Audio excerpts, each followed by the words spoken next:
One of Mike here with Bill Martin of the Valentine. Welcome back to the program, sir. Great to be back. All righty, so this is a business radio program. We always say we're going to start off with the 30-second elevator pitch. 30-second elevator pitch. Well, I know I can't give you 30 seconds. I was going to say 30 seconds is we are the place to find Richmond history. That do it for you? It doesn't get any shorter than that. Oh. So it is the place where Richmond history lives. It's not a typical museum. We try not to be. It's more than about just exhibitions and sort of the things that you expect museums to do, but it's walking tours, it's programming in the community, it's all kinds of things that bring new people into downtown, but also for us to go out. So whether it's, our model of what a museum is a little different. It is what can we do out in the community?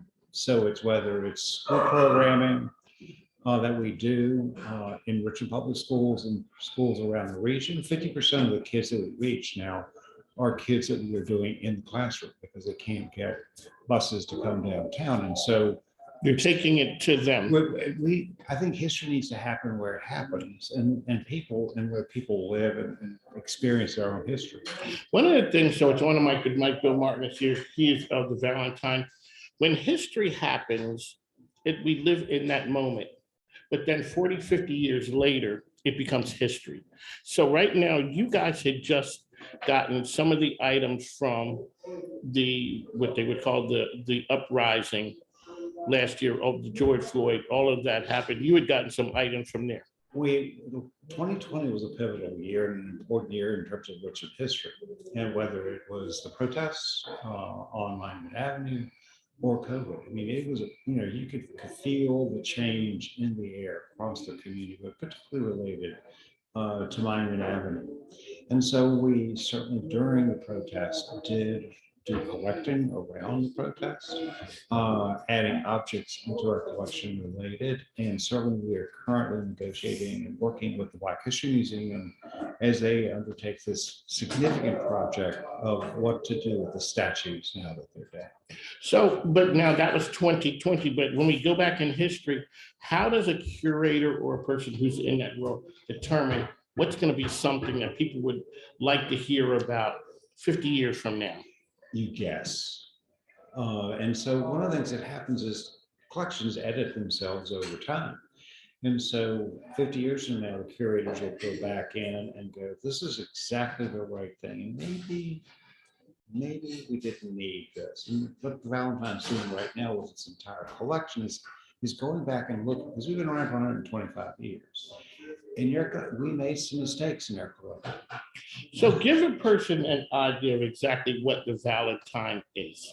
The Valentine one is at the center of the museum is our collection, which is really remarkable. If you're doing research on Richmond, photographs, maps, newspapers, anything you can think paper-wise, but there are paintings. We have a large costume and textile collection, and including one thing we really probably should talk about. When I ask you a trivia question, do you know the name Fanny Chris Payne? No, sir, I do not. Well, you should. And I would bet that most of the people that we would come to are going to come. I have an excuse, and I'm gonna play the excuse card now. I'm not from Richmond, but you're going to say it doesn't matter. Do you know who Maggie Walker is? Yes. But the funny part about Maggie Walker is by coming to Richmond, the name is more in the forefront than the other times. So here's your neighbor. So if we look at Black-owned businesses in Richmond in 1900, there are only two that are identified as woman-owned businesses: Maggie Walker and Fanny Chris Payne. Fanny Chris Payne will be featured in a new exhibition. These are dresses from the Valentine Museum collection that will go on exhibition at the Metropolitan Museum of Art mid-May. And she's being identified as one of the earliest Black fashion designers in the country. So that's the kind of, we talk about what does the Valentine do? We dig into these news stories. There's the same old. Yes. That we're all taught. We all know, we know who's on the monuments, we know all those things. What we like to do is actually ask the question, but there are real people that have been missed along the way. So we collect things, knowing that at some point we're going to go back and have to think about it again. So when you collect, all right, so for folks who are not, this is on the mic with Mike, ESPN Richmond, the choice as well here with Bill Martin of the Valentine. When you collect something, what is the process? Like what happens to it then? Do you let it sit there for a while and let some time go by? Because when I think of history, I think of like vintage cars. And I know before they were vintage, they were just old. Right. And it takes some time to go from vintage to, old to vintage. When you guys get something, what do you do with it? Well, sometimes we know that it's important right away. Okay. And so particularly in 2020 with the protest, we collected and we knew that some of that material was important. And so there are things that go from the street to someone's home, where it comes from, into the exhibitions at the Valentine. So directly, if we know that there are clothing that people are wearing that is important, we know that there's some predominant themes that are happening within Richmond that need to be documented. So we often, we will actively collect. Sometimes people say, "Oh my gosh, I found it in my grandmother's attic." It comes to us in a variety of ways. It also we sometimes occasionally buy things for the collection that are so important that end up on eBay or somewhere. It's amazing how much Richmond material shows up on eBay. Really?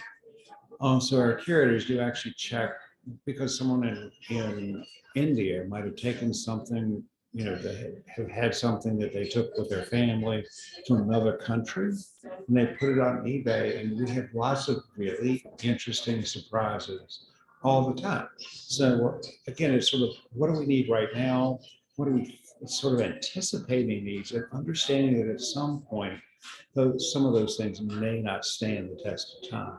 And that's part of a long, or so 50 years from now, we may change our mind and say, what, maybe we didn't need that. Mm-hmm. When are sometimes people shocked with what they have had in their attic or in their basement? It was just something that grandma had and it just passed down and they didn't realize the historical value. Happens all the time, because I think many people don't even know what's in the attic. And what I would encourage people to do right now is to go up in the attic.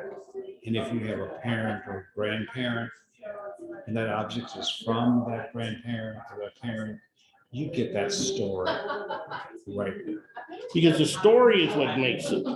Right, an object, a pair of glasses, or whatever it is, has absolutely no meaning for the next generation when it comes to history without a connection to a story. And so if you've got this quilt up in the attic and it's like, it's been up there forever, and your grandmother made it, someone made it in your family, put that on it. Because otherwise, 50 years from now, people will say, there's just this attic up full of quilts and we got rid of all of it. And so time, and so many times, and the other thing that is absolutely true is that museums, traditional museums like the Valentine and others, didn't collect material from the Black community. And so, we for whatever reason, the Valentine was pretty forward thinking in the 1950s and 60s and collected pretty broadly within the American community. But the fact is, the traditions of bringing something to a museum to be stored, to be entrusted with another institution, is one that takes some time to build. It does take a trust. So when people bring things to the Valentine, are they loaning it to you, donating it to you? Like, what is that process? Well, the process is, we don't usually take loans. Unless it's for a special exhibition. So if we have a special exhibition. And that's for a specific amount of time. For a specific amount of time. When our curator will meet with individuals and say, gosh, this is something we absolutely have to have. Let us work together with you on that. But, one of the problems that you have, again, if you think long term, there might be things that were put on loan that the people who put it on loan are no longer around. And the people who are copying them now, they don't have the same idea. Right. And so it's going to be forever, and I'll just put it on loan, but you don't know what's going to happen to you the day you walk out. That is true. So on the mic with Mike, ESPN Richmond, that's we are. We're coming to you from Gathering Hemp. It is it is the Hilton, the premier location downtown. We are here every Wednesday talking to the game changers who are out there. So, Mr. Martin, you've been around Richmond for a very long time. I've been at the Valentine for 27. 27, and you've been around the city of Richmond a long time. Long time. What does it look like to you now that's different, say 2022 as opposed to 72 or 82? Or when did you see the city really start to make a shift to become not so much as known as the Confederate of the South, but sort of like a cosmopolitan city? And I think as a community, we have grown a lot. And I think you can see it with what happened in 2020, that there's change in the air. And so Richmond is a different place than when I came here 27 years ago. And there are a couple of things that I think influence that. One is that we attracted some really large companies to Richmond, like Altria and some others. And with those new employees in Capital One, with the expansion of Capital One, they really brought lots of new people into the city. And so the thing that is the biggest change since I've been here has changed everything. Is that most of the people that live in Richmond today weren't born here. You know, it's funny. I'm from Philadelphia. Everybody, and my wife is from New York. Everybody we run into, every other person is from Philadelphia or New York. And I ask people, what did they just line people up and get them on buses to come here? Well, they said, well, you know, whether it was Philip Morris came here and my family came here, the next thing you know, Richmond looks totally different. It does. And when you look at other migration, we have to look at large numbers of Latino join us in the community. So you could just see this sort of transformation of the community as all kinds of new people move to the city. So for the Valentine, it's a really interesting place. Because if you're the traditional place that history is told in a timeline, and you just moved here, well, you're the last inch on that timeline. So that timeline. So I asked the person, we live in the West End, and you know, you kind of wonder, there are a lot of Middle Easterners in the West End. And I asked the person how that happened. And they're like, okay, and they explained, and they said it was a specific time, and all of a sudden you started seeing a big growth. When you look at the timeline, where were big jumps in other folks coming from other places that you know to say people from other cities, other countries? Well, you know, I think that the Jim Crow, if we'd have to go back pretty far to see the net population of the city growing in the way that we've seen it in the last 10 years. I would say that the early part of the 20th century, 1900 to 1920, was one of the biggest growth spurts in the city's history, because you had Irish immigrants and Italian immigrants. So you had these large groups of folks coming into Richmond from overseas to work in factories. And so there was a big migration into Richmond from the 1890s on to 1920. And we can sort of talk about what happened in the 1920s with shutting down immigration, lots of other things, which really locked down Richmond. So you don't really see very much change in the city population of Richmond in terms of its demographics or anything else during much of the 20th century, because you're kind of locked into Jim Crow. Okay. And so with Jim Crow, people didn't necessarily want to move here. People couldn't move away because they had to attract working jobs. And so you were here.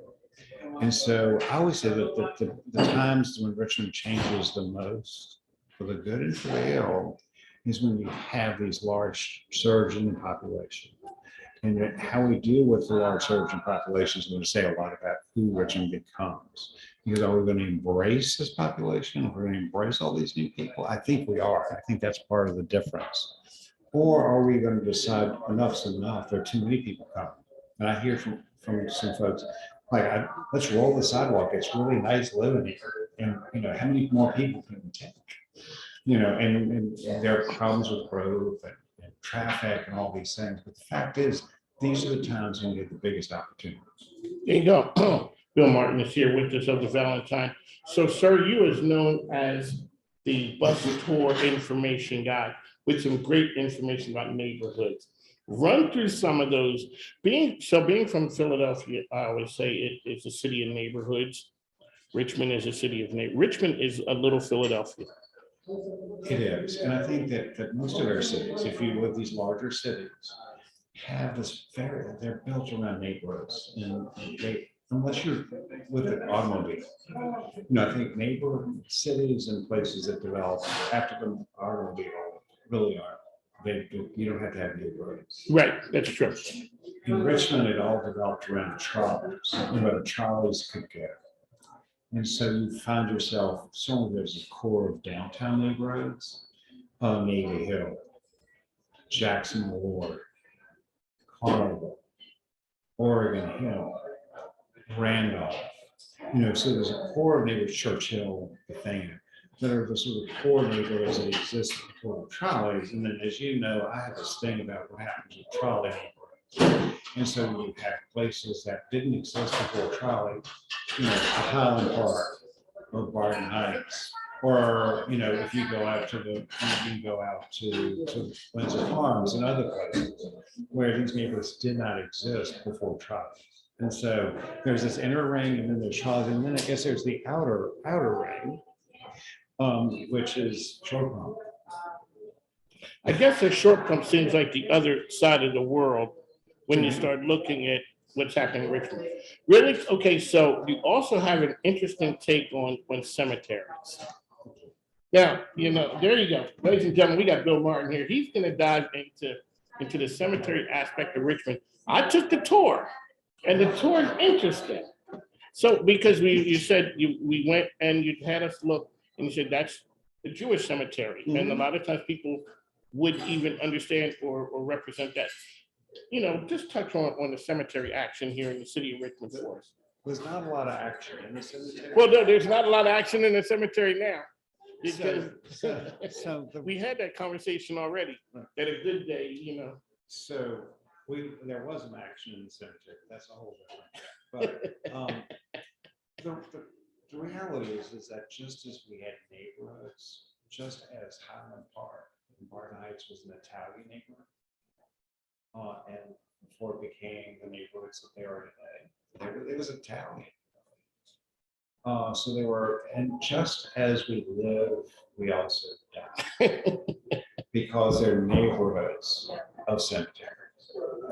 And so, you can find, as you know, on our trip, there was the Jewish cemetery, multiple Jewish cemeteries. There are African-American cemeteries like in Evergreen. So that just as we talk about neighborhoods of people, there are also neighborhoods of cemeteries defined by ethnicity or religious beliefs. So there are Catholic cemeteries, Jewish cemeteries. You can find any kind of cemetery you want. And there are clusters of them. The one that I really think is really interesting is the one that as you go across the bridge over into Highland Park. That's the one that we stopped at, and Right. We wanted to make sure that we understood what was there. And sometimes just learning what's there. So for instance, we saw that there was a Jewish cemetery. We saw that there was Shockley Cemetery, which there's John Marshall and lots of people buried there. There's also just across the creek from there, there are the cemeteries at Barton Heights, which are connected. And then the one that is the most, the worst story, one of the worst stories is, as you remember, as we crossed that bridge, there was an old gas station. Yes. Well, we know that from there down the hillside was an African-American cemetery that was there, was really, they built a highway, they built two highways. One, the highway, the bridge to get over to Highland Park, but they also the city built a road in the 1930s that went down the hill, and they ignored the existence of those families and the people that had been buried there. I think the number is maybe 18,000 people are buried on that hillside. Sometimes people say that's intentional paving over history. Well, I think we do that, don't we? We do gloss over history. We do it. Anything that we are uncomfortable with, we tend to kind of get rid of. All right, on the mic with Mike here with Bill Martin. Sir, you are a treasure trove of history. How do we find the next one of you? There ain't gonna be another one. Yeah, like you said, this is it, man. This is so you can't take it all with you. There will be no book, there will be no evidence. We're not- There will be no evidence that Bill Martin existed here. Just a whole bunch of people who rode buses for tours saying, hey, this guy was awesome. All right, what can we look forward to with the Valentine coming up in the next couple of years? What do you guys have new and exciting? We're actually working in our building right now. We've got a major construction project that well, the museum will stay closed, will stay open the entire time. The museum will be open the entire time. We're rethinking all of our collections, as we talked earlier, and going through everything we own to decide if it's like that Marie Kondo thing where you hold it and if it brings you joy, you keep it. Well, this is. Yeah, I never thought the museum business was kind of like that. But it didn't spark joy, but every object needs to tell a great Richmond story. If it can't tell a great Richmond story, we have to ask the question, does it need to be there? Okay, so when it doesn't make the cut anymore, what happens to it? We try, the first preference is to find other museums. So we've been returning things to, well, one, a great, for instance, is we have a lot of artifacts from burial mounds for Virginia Indians. Those things, everything in those important collections, those should be returned to the tribes. Okay. So so we're returning objects back to communities where they should have been. We have a photograph of Lynchburg that Lynchburg needed to have. So there are all kinds of things that are being returned. Certainly we will, there may be some things that we will sell over time, but not much. Not much. Because we're trying to find homes. Well, I mean, John is right here saying, the Hilton is a place that you could find a home for free service. I'm gonna say, Bill, can you return the clock to us? I'm going to tell you the clock is never coming back. So the clock is not coming back? The Melrose clock? No. No, it's not. John, we tried, but the clock is not coming back.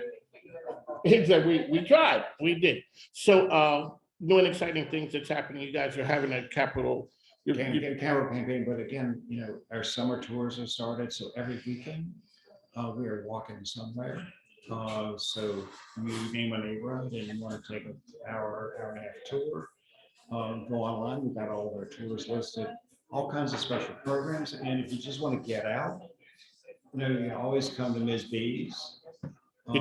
So that's the second location for Miss B's Juice Bar. Yeah, Miss B's Juice Bar has a second location in her garden. And so, again, great food in the perfect setting out in that garden with fountain going, you can't beat it. On the mic with Mike, ESPN Richmond. We're here with Bill Martin. Sir, we'd like to thank you for coming to the program. Really quickly, how can people find you out there? How can people find information from the Valentine? Just go right to the website, which is thevalentine.org.